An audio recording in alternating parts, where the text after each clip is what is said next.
नमस्कार दोस्तों। देखिए, इस वीडियो के माध्यम से आज हम कुछ खास बातचीत करने वाले हैं।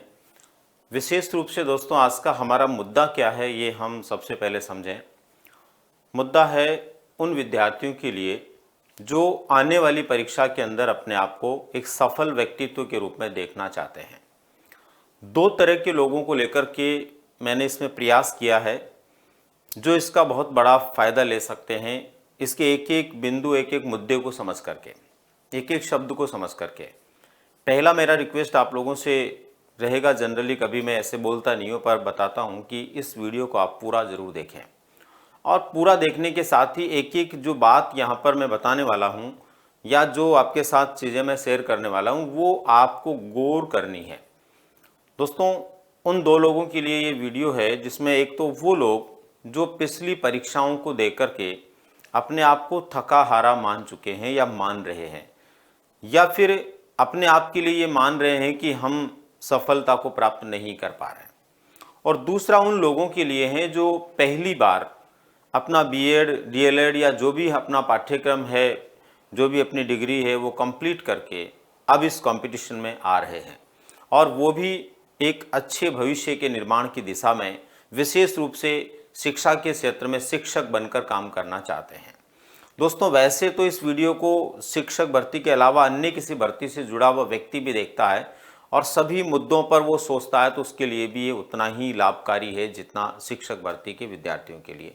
लेकिन स्पेशली मैं शिक्षक भर्ती के विद्यार्थियों के लिए इसलिए बात कर रहा हूँ कि यहाँ पर विशेष रूप से शिक्षक भर्ती से जुड़े हुए जो विद्यार्थी हैं उनके बार बार इस तरह के कमेंट और बार बार मैसेजेस देखने को मिलते रहे हैं कि आखिर वो कैसे तैयारी करें, किस तरह से उनकी तैयारी की रणनीति प्रारंभ से हो कि वो सफल हो। तो दोस्तों, आज हम बात जो कर रहे हैं ना वो किसी महीने, 2 महीने, घंटे, 2 घंटे या किसी एक निश्चित निर्धारित समय की रणनीति की नहीं कर रहे हैं, बल्कि हम बात कर रहे हैं कि तैयारी की शुरुआत कैसे करनी चाहिए।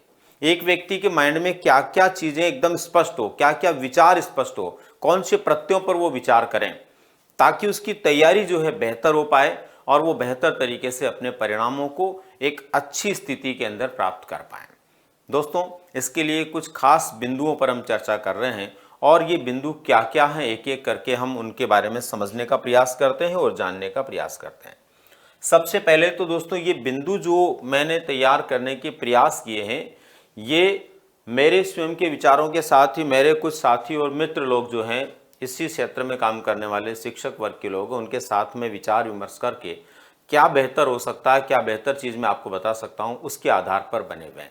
इसलिए एक से अधिक व्यक्तियों की ऊर्जा जो है इसमें लगी हुई है। तो निश्चित रूप से मान के चलिए दोस्तों, 2 या 2 से अधिक व्यक्ति मिलकर किसी ऊर्जा को संग्रहित करते हैं और फिर उसका उपयोग करते हैं तो परिणाम भी अच्छे होते हैं। तो वो आपको भी थोड़ा सा उसका लाभ लेना है।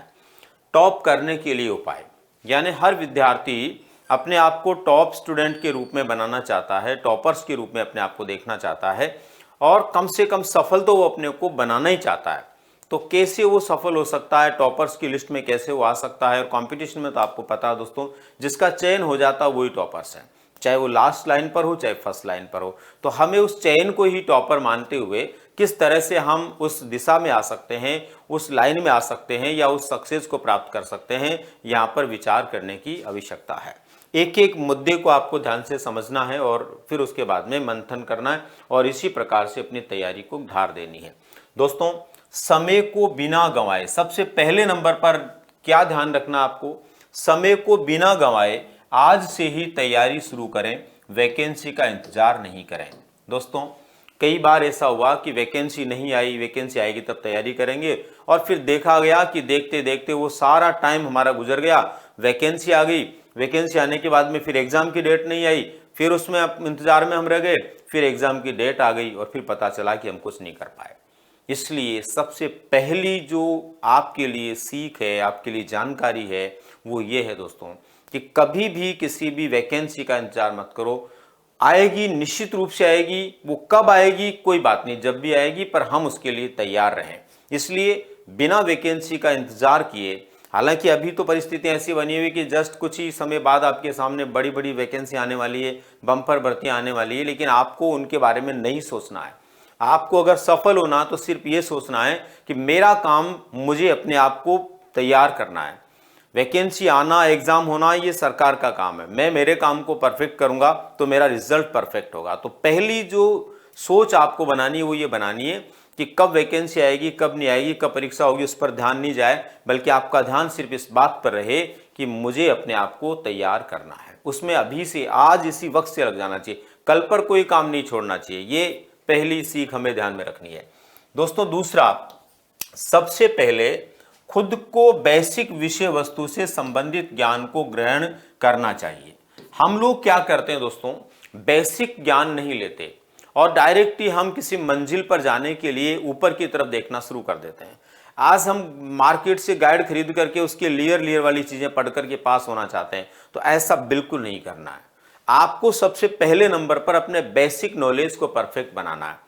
आपकी बेसिक जो जानकारी है सब्जेक्ट को लेकर के, जो आपका पाठ्यक्रम है, उस पाठ्यक्रम में क्या क्या सब्जेक्ट आपको पूछे जाएंगे, किस किस क्षेत्र से प्रश्न पूछे जाएंगे, उन क्षेत्रों के बेसिक जो है वो आपको कंप्लीट करने चाहिए। और ये खुद के स्तर पर ही तैयार हो सकते हैं दोस्तों। बेसिक कभी भी किसी भी सूरत में आप अच्छे से अच्छे संस्थान को ज्वाइन करने के बाद भी नहीं कर पाएंगे, क्योंकि वहां पर व्यक्ति पाठ्यक्रम पर और पाठ्यक्रम में भी ऊपर की लेयर पर ध्यान देता है कि खास क्या चीजें बतानी वो बता देगा, बेसिक चीजों को वो नहीं बता पाएगा। और बता नहीं पाएगा, इसके पीछे भी सबसे बड़ा रीजन ये है दोस्तों कि वहां पर क्या होता है, उसके पास इतना वक्त नहीं होता कि चुने हुए दिए गए थोड़े से समय में से वो आपको जो है इतनी सारी चीजें बता पाए। इसलिए ये आपको खुद को सोचना है, खुद को आपको ध्यान देना है। बेसिक चीजों को लेकर के आपको खुद को तैयार होना, अपने आप को तैयार करना है, ठीक है।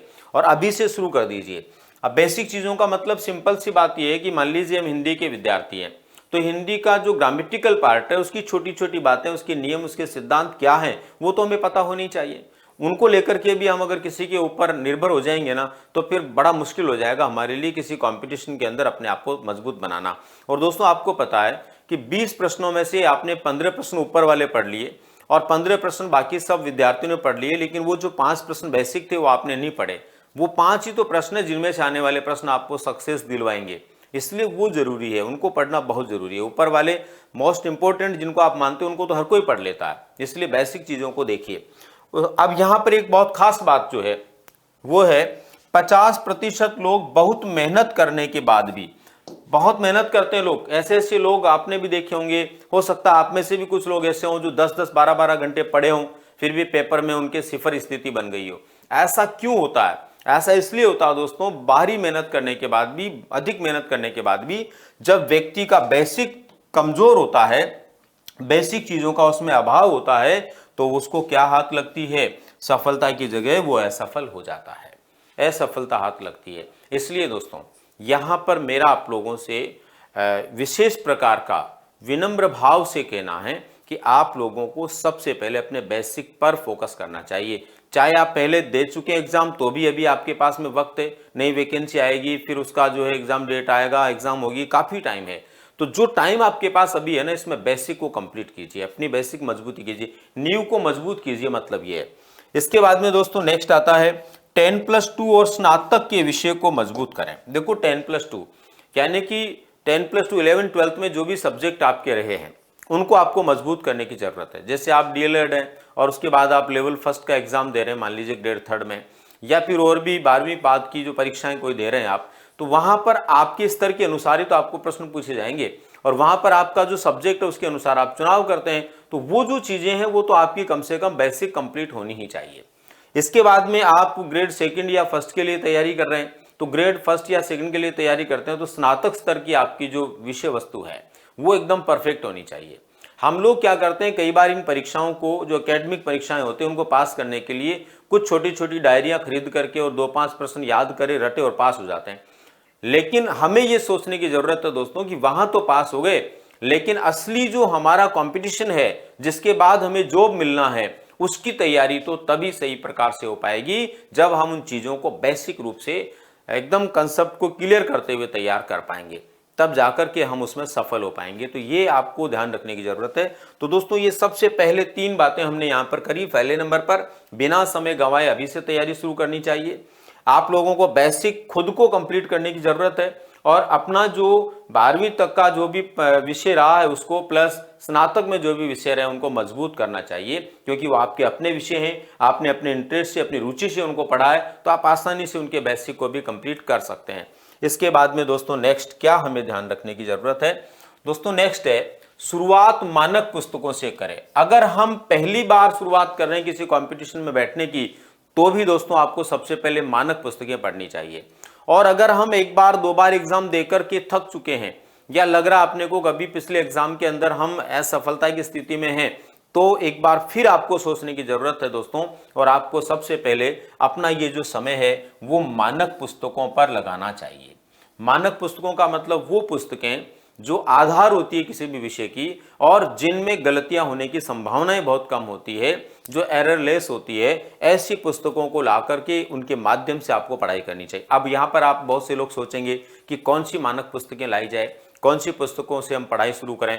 तो उसके लिए भी दोस्तों वैसे तो बहुत सारे मेरे साथियों ने, विद्वान लोगों ने अपने अपने तरीके से कई विषय, कई पुस्तकें, कई लेखक, उनके नाम बताए हुए हैं, लेकिन मैं भी बहुत जल्द प्रयास करूंगा कि आप लोगों के लिए हर कोर्स के लिए, चाहे वो ग्रेड सेकंड का है, फर्स्ट का है, थर्ड का है, रीट का है और कोई है, उसके लिए क्या बेटर हो सकता है, बेटर के बाद भी बेस्ट हो सकता है, वो बुक्स क्या है वो बताने का प्रयास मैं निश्चित रूप से बहुत जल्द करूंगा।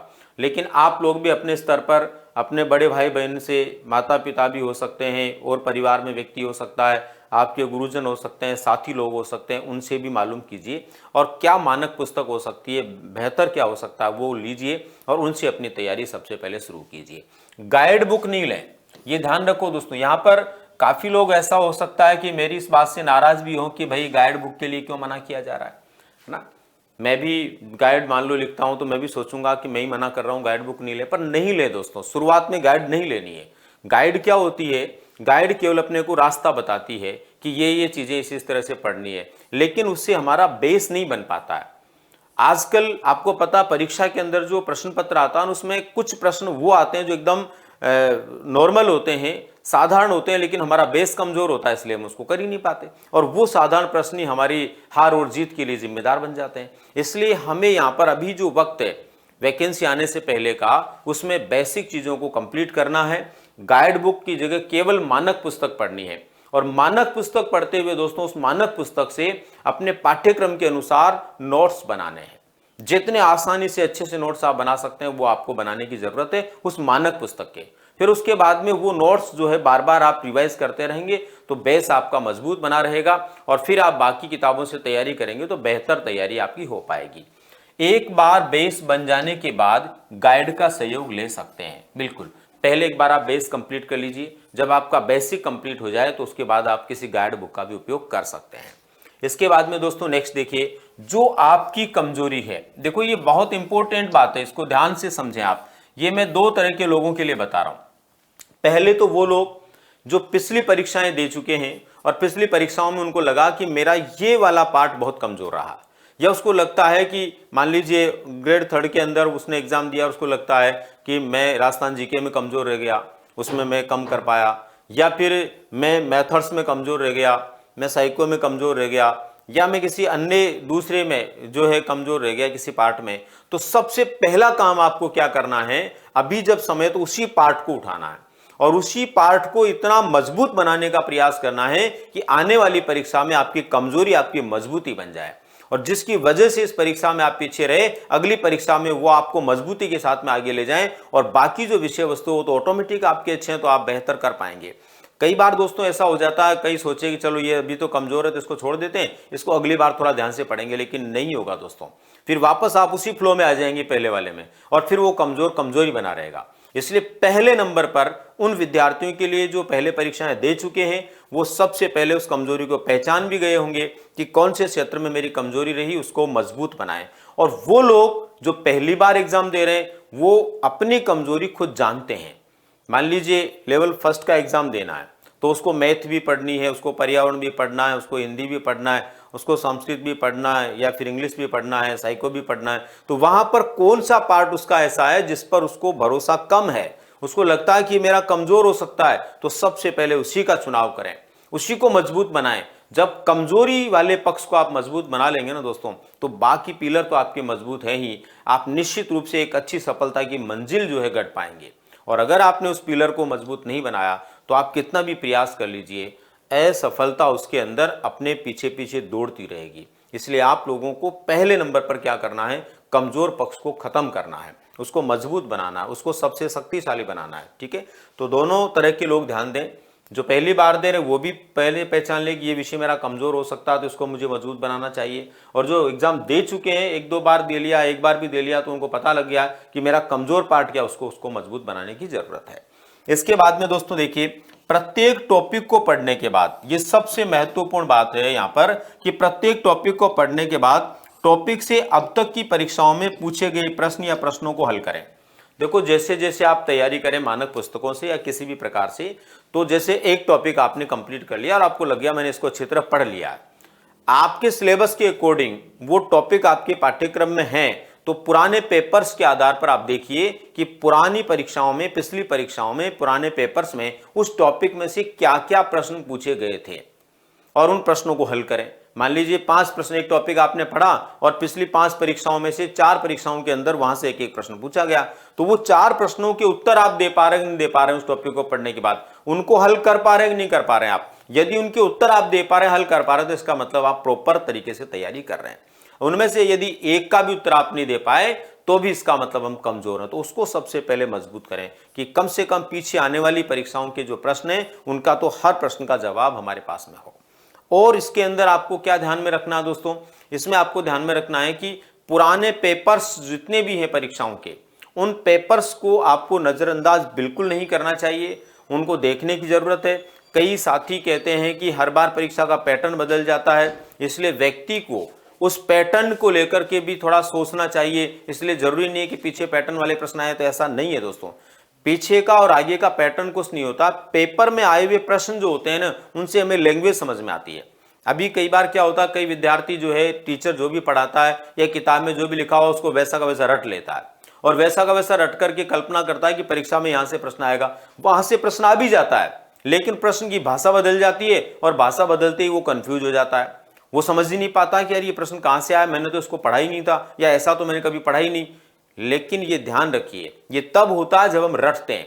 रटना नहीं है, चीजों को समझना है। और जब हम समझेंगे ना, तो वो समझने की शुरुआत हमारी कहां से होगी, हम पीछे की परीक्षाओं में आए हुए प्रश्न पत्रों के प्रश्नों को, जो टॉपिक हमने कंप्लीट कर लिया उसके माध्यम से हल करेंगे। और अगर कोई भी प्रश्न हल नहीं कर पाए तो उस टॉपिक को दोबारा मजबूत करेंगे, उसमें देखेंगे कि आखिर मैंने इसको पढ़ा, इसमें तैयार किया, फिर भी क्या कमजोरी नहीं रह गई, उस कमजोरी को दूर करने का हम प्रयास करेंगे। उसके बाद में नेक्स्ट दोस्तों क्या करना चाहिए आपको, नेक्स्ट है तैयारी की जांच हेतु मौखिक जांच नियमित रूप से करनी चाहिए। अच्छा, ये जो लाइन है ना, ये बहुत महत्वपूर्ण है। एक गुरुजी थे जो मेरे साथ बैठे हुए थे, जिनसे मैं इस मुद्दे पर चर्चा कर रहा था। गुरुजी ने मुझे जो बताया उससे मुझे ये बात समझ में आई कि सच में हम जब पढ़ते थे ना, उस समय ऐसा ही होता था। हम जब पढ़ते थे तो जैसे मान लीजिए कल एग्जाम है, तो आज हमने पढ़ा, तो हम अपने किसी भी छोटे बड़े भाई बहन से, जो भी है जो पढ़ना जानता, उसको किताब लेके बैठा दिया, बोले ये पाठ हमने पढ़ लिया, इसके उत्तर पूछ दे के मेरे को आते कि नहीं आते हैं। अब वो प्रश्नों के उत्तर पूछता, नहीं आती तुरंत याद करते। वो होती है मौखिक प्रैक्टिस। उससे क्या होता था कि सामने वाले के सामने अपन उत्तर दे पा रहे नहीं दे पा रहे, और साथ ही साथ वो बार बार हमें टॉर्चर भी करता था। छोटा होता तो भी करता, बड़ा होता तो भी करता। आज वो पैटर्न खत्म हो गया। आज हम लोग किसी लाइब्रेरी में बैठ जाते हैं, या आपने खुद के मोबाइल को लेकर जो है कानों में लगा लिया और आराम से सुन रहे हैं और पढ़ रहे हैं, ऐसे नहीं होता है।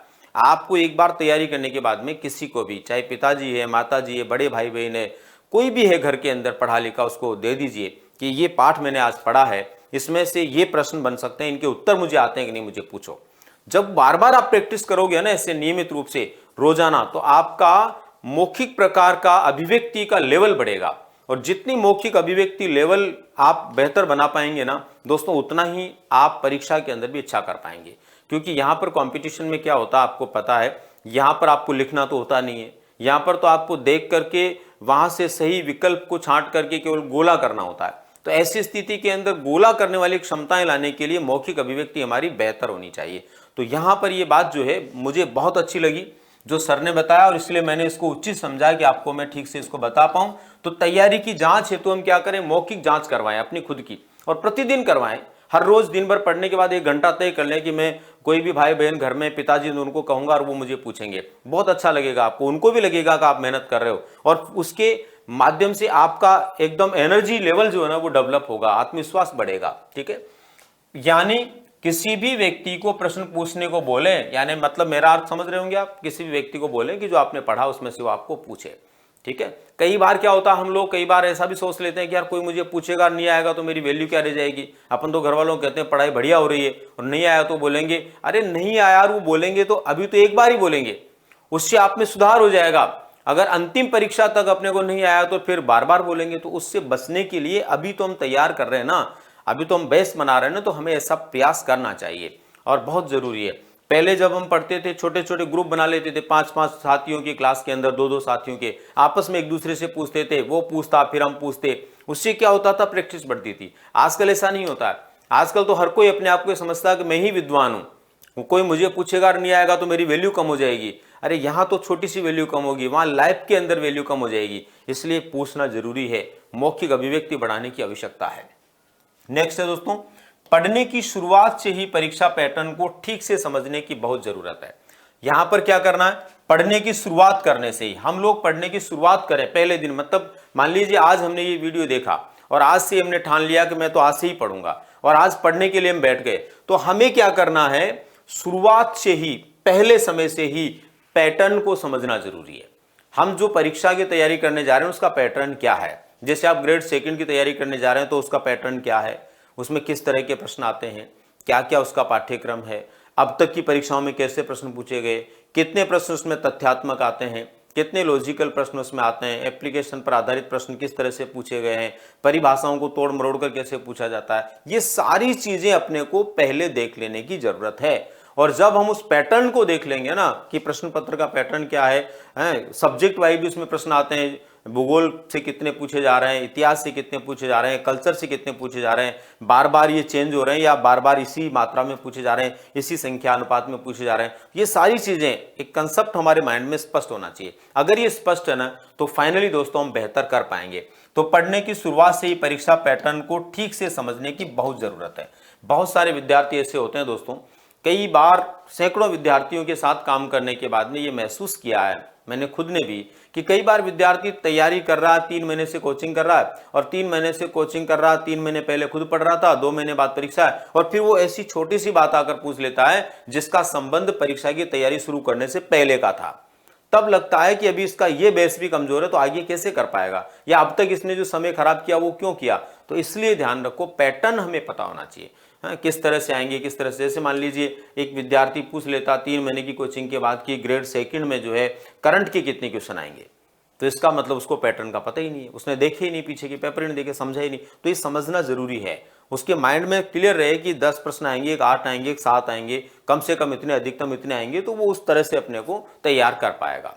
नेक्स्ट दोस्तों, सिलेबस को फॉलो करें, ये बहुत जरूरी है। बहुत सारे विद्यार्थी सिलेबस को बिल्कुल फॉलो नहीं करते। सिलेबस के अंदर क्या दिया हुआ उसके आगे पीछे का ही पढ़ते हैं, उसके अंदर क्या दिया हुआ क्या नहीं दिया हुआ वो सोचने की जरूरत है। मान लीजिए एक छोटा सा हमारा टॉपिक है, टॉपिक का नाम दिया हुआ है महाराणा प्रताप से संबंधित टॉपिक है इतिहास में, और उसमें दे दिया महाराणा प्रताप के जीवन की उपलब्धियां, उसमें महाराणा प्रताप के जीवन की उपलब्धियां, ये टॉपिक है, और प्रश्न पत्र के अंदर उसमें से प्रश्न आएंगे। अब हम रट रहे हैं कि 1540 में महाराणा प्रताप का जन्म हुआ था, कतई ही उसकी जरूरत नहीं है रटने की। जब उसके अंदर लिखा हुआ उपलब्धियां आपको पूछेंगे किसकी, महाराणा प्रताप की, तो वो तो महाराणा प्रताप का जो जन्म है वो उपलब्धि नहीं है उसकी खुद की उपलब्धि तो यह है कि उसने जीवन में क्या किया। हमें इस बात का पता होना चाहिए कि वो पूछना क्या चाह रहा वहां पर। हम उसका बचपन कहां गुजरा, किसके साथ में वो खेलता था, कौन से खिलौने से खेलता था, उस पर कतई नहीं जाना है। हमें यह जाना है कि बड़ा होने के बाद महाराणा प्रताप के द्वारा किए गए जो कार्य हैं, उन कार्यों में कौन से कार्य हैं जो उपलब्धि के रूप में गिने जा सकते हैं। कई बार प्रश्न आता है, उसमें लिखा होता है सिलेबस के अंदर, किसी भी राजवंश की मान लीजिए, या व्यक्ति विशेष की मान लीजिए, या क्षेत्र विशेष की मान लीजिए, उसकी कोई विशेषताएं पूछ रहा मान लीजिए। यूँ मान लीजिए कि चौहान वंश की साहित्य से संबंधित जो जानकारियां हैं, या उनकी उस जमाने में धार्मिक प्रकार की जो उपलब्धियां वो है, या राज्य विस्तार से जुड़ी हुई चीजें वो पूछ रहा है। अब हमारा ध्यान उन पर तो है नहीं, और हमारा ध्यान युद्धों पे जा रहा है, कौन कौन से युद्ध लड़े गए, कहाँ कहाँ लड़े गए। अरे तो वहां से नहीं आने वाला। अगर वहां पर पूछा गया है कि उनकी धार्मिक उपलब्धियां क्या है, साहित्यिक उपलब्धियां क्या है, या उनका जो साम्राज्य विस्तार था वो कहाँ कहाँ पर हुआ, कैसे कैसे हुआ, वो चीजें हमें देखने की जरूरत है। तो हमें इन बातों पर विशेष रूप से गौर करने की आवश्यकता है कि जो पाठ्यक्रम है, सिलेबस है, उसमें लाइन में क्या लिखा हुआ है, क्या वो पूछना चाह रहा है, उसी के ऊपर हमें गौर करने की आवश्यकता है। हाँ, आप देखते हैं कि जैसे मान लीजिए साइकोलॉजी में हम पढ़ते हैं, उसके अंदर लिखा हुआ है अधिगम के सिद्धांत और प्रमुख मनोवैज्ञानिक। अब वहां पर अधिगम के सिद्धांत और प्रमुख मनोवैज्ञानिक लिखा हुआ है, इसका मतलब ये हुआ कि केवल हमें ये नहीं देखना है कि भाई थॉर्नडाइक ने जो है इस सिद्धांत को दिया, वहां पर यह भी देखना है कि उसके जीवन से संबंधित क्या क्या और चीजें हैं वो भी पूछी जा सकती है, क्योंकि उसमें एक शब्द देकर के ये तय कर दिया, उससे जुड़ी हुई बात भी वहां पर आ सकती है। तो ये होता है कि पाठ्यक्रम में क्या लिखा हुआ है, उसकी एक एक शब्दावली को, एक एक लाइन को हमें फॉलो करने की जरूरत है। बिल्कुल भी इग्नोर नहीं करें, यानी पाठ्यक्रम को कभी हम क्या नहीं करें, इग्नोर नहीं करें, पाठ्यक्रम को देख करके चलें। फालतू चीजें पढ़ने की जगह उपयोगी विषय वस्तु को ही पढ़ें। हम फालतू चीजें पढ़ते हैं, बहुत बार ऐसा होता है कि जो कभी काम में नहीं आती, कभी परीक्षा में नहीं आती, उसके लिए हम टाइम लगाते रहते हैं, और जो परीक्षा में बार बार आती है और उनके बारे में हमारी समझ भी नहीं होती, फिर भी हम उसकी दिशा में काम नहीं कर पाते। तो उस पर ध्यान दें, फालतू चीजें पढ़ने की जगह उपयोगी विषय वस्तु पढ़ें। रटे नहीं, समझ विकसित करें, ये बहुत जरूरी है दोस्तों। हम में से बहुत सारे विद्यार्थी क्या करते हैं, चीजों को रटते हैं। 3 तरह की हमारी तैयारी हो सकती है। हम सेल्फ स्टडी कर सकते हैं, हम ऑनलाइन कोचिंग कर सकते हैं, हम ऑफलाइन कोचिंग कर सकते हैं। तीनों आजकल प्रचलन में है। इन तीनों के अंदर अगर आप सेल्फ स्टडी भी करते हैं ना, तो हमें रटना नहीं है। ऐसा नहीं किताब के अंदर लाइनें लिखी हुई है, उनको रट के रट्टा मार करके बैठ के कि सब रट लिया मैंने, तो अब मेरे को सब आ जाएगा, ऐसा कभी नहीं होता है। वहां पर समझ पर आधारित जब प्रश्न आ जाएंगे ना, तो कुछ भी ऐसा नहीं कर पाएंगे जो कि बहुत अच्छे से संभव हो। अच्छे से संभव तब कर पाएंगे जब हमने उनको समझने का प्रयास किया। रटने से जुड़े हुए, रटने पर आधारित प्रश्नों की संख्या आजकल बहुत कम होती है, समझ पर आधारित प्रश्नों की संख्या ज्यादा होती है। इसलिए समझदार बने, रटने वाले नहीं बने।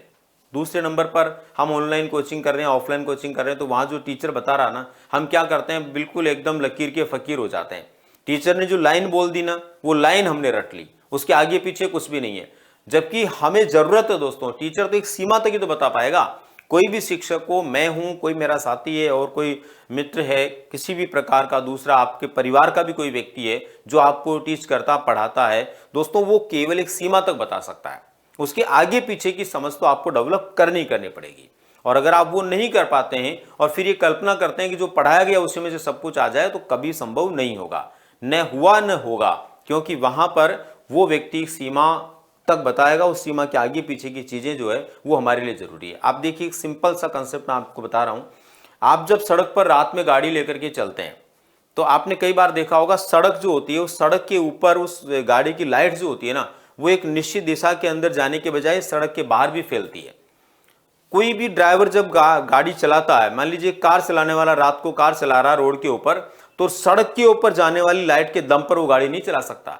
उसको साइड में जाने वाली जो लाइट है ना, उससे सड़क के किनारे पर दिखाई देता है कि यहां पर कुछ भी नहीं है, कोई सड़क पे चढ़ नहीं रहा, कोई जानवर नहीं आ रहा, कोई गाड़ी नहीं आ रही है, किसी रास्ते से कोई नहीं आ रहा, तो वो कॉन्फिडेंस से चला पाता है।